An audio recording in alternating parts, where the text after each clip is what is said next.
Shivkranti TV news अन्याय, अत्याचार, बेकायदेशीर कृत्य करणाऱ्या विरुद्ध शोषित पीडित न्याय देणारा एकच आवाज। शिवक्रांती टीव्ही दिनबंधू न्यूज संपादक सत्यशोधक शंकरराव लिंगे 73 87 37 78 0। घोले विश्राम रामजी, जन्म 1833, मृत्यू 10 सप्टेंबर 1900।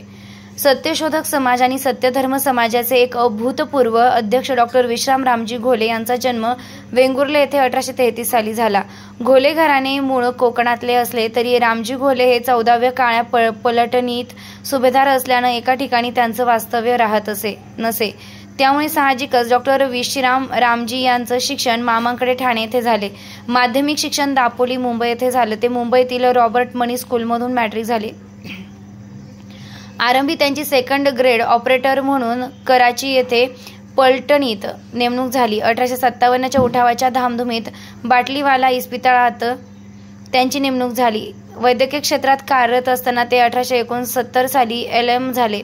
यानंतर असिस्टंट सर्जन म्हणून त्यांची नेमणूक झाली। इसवी सन 1874ला ते पुण्यात आले।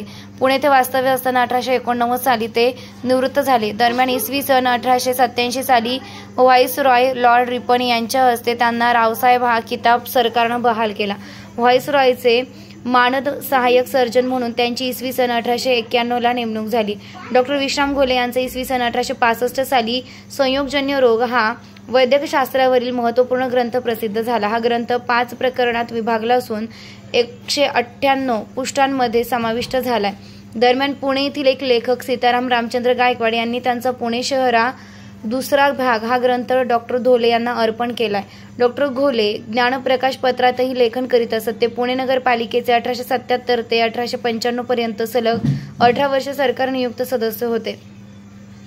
इसवी सन 1874 साली ते सत्यशोधक समाजाचे सदस्य झाले।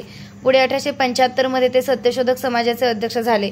पुढे महात्मा फुले यांच्याशी मतभेद झाल्यानं त्यांनी इसवी सन 1878 साली समाजाच्या अध्यक्षपदाचा राजीनामा दिला। दख्यान गुजरातमधील अहमदाबाद येथे जलप्रलय झाल्यानं डॉक्टर घोले अध्यक्ष असताना या आपदग्रस्तांसाठी 195 रुपयांची आर्थिक मदत त्यांनी पाठवली। दरम्यान समाजाच्या वार्षिक उत्सवाचं आयोजन करून निबंध स्पर्धा आणि वक्तृत्व स्पर्धांचं आयोजन डॉक्टर घोले यांनी केले। या स्पर्धेसाठी वैयक्तिक बक्षीसही ठेवलं।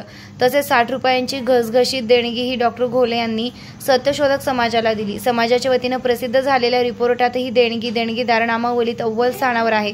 डॉक्टर घोले यांच्या निवासस्थानी सत्यशोधकावर मतावर नियमितपणे व्याख्यान आयोजित केली जात असत। महात्मा फुले यांच्या निधनानंतर त्यांचा सार्वजनिक सत्यधर्म ग्रंथ प्रसिद्ध झाला। या ग्रंथाला डॉक्टर घोले यांनी छोटेखानी अभ्यासू प्रस्तावना लिहिलेली आहे। दिनांक 10 जुलै 1887 रोजी महात्मा फुले यांनी हवेलीच्या सबर रजिस्ट्रार कार्यालयात मृत्यूपत्र तयार केले। या मृत्यूपत्रावर एक विश्वस्त म्हणून डॉक्टर घोले हे एक विश्वस्त आहेत, साक्षीदार आहेत। महात्मा फुले निर्मिकाचे जग सोडून गेल्यावर त्यांच्या भावकीतील काही व्यक्तींनी फुले यांच्या मृतदेहावर अंत्यसंस्कार करण्याच्या हक्कावरून हरकत घेतली। अशा बिकट प्रसंगी डॉक्टर घोले यांनी महादेव फुले यांच्याशी समेट घालवून आणण्याचा प्रयत्न केला।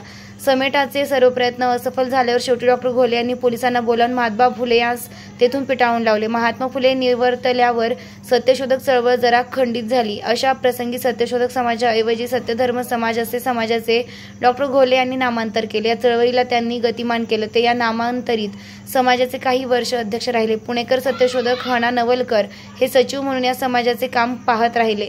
डॉक्टर घोले यांनी 3 मार्च 1892ला सत्यधर्म समाजाची एक बैठकही घेतली। अशा सत्यशोधकाचं मधुमेह व उदराच्या आजारानं 10 सप्टेंबर 1900 रोजी पुणे येथे निधन झालं। मात्र आयुष्याच्या सायंकाळी ते विशेष धर्म श्रद्धाळू झाल्याचं बालबोध मासिकानं त्यांच्यावर लिहिलेल्या मृत्यूलेखात म्हटलं होतं। डॉक्टर विश्राम रामजी घोले आणि त्यांचा परिवार, अरुणा ढेरे, महात्मा फुले समग्र वाङ्मय, यदी फडके, महात्मा फुले शोधाच्या नव्या वाटा, पृष्ठ 267, संपादक हरी नरके।